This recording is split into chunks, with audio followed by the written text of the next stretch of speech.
It's our hope that sometime this summer, possibly earlier, we'll reach the point where life will begin to feel normal again.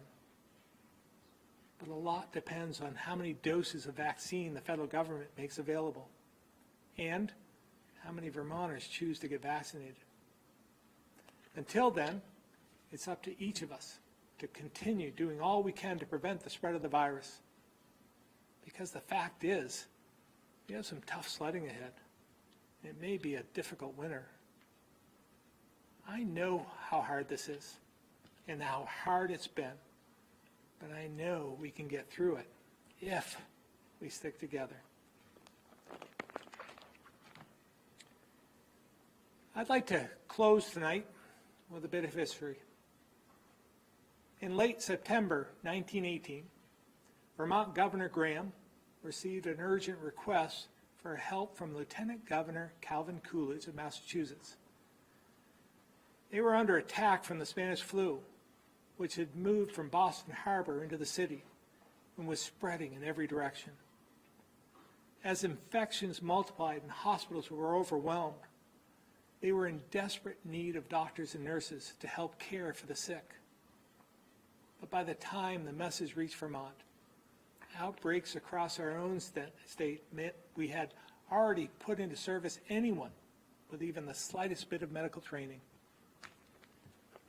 That virus moved north up the rail lines and quickly advanced into Rutland, White River, St. Johnsbury, Burlington, St. Albans, and then to Barrie, where it settled into the quarries, granite sheds, and tenement houses, eventually infecting more than 40,000 statewide and killing nearly 2,000 Vermonters.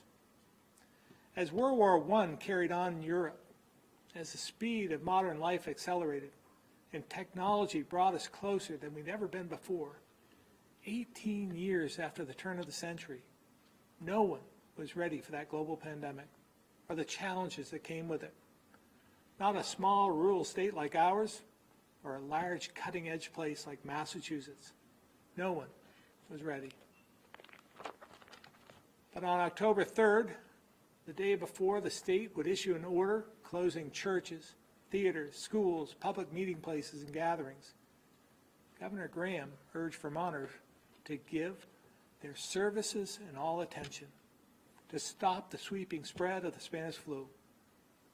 He asked them to care for one another, protect those called to fight overseas, preserve this place for those who'd return, and honor the ones who never would.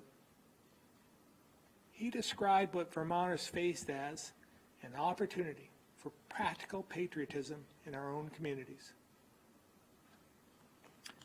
Tonight, we face that same challenge, our own opportunity for practical patriotism, to rise above what's shallow and superficial, to ignore those who seek to divide us, to stand together to protect Vermonters at the greatest risks, and to honor the memory of those we couldn't.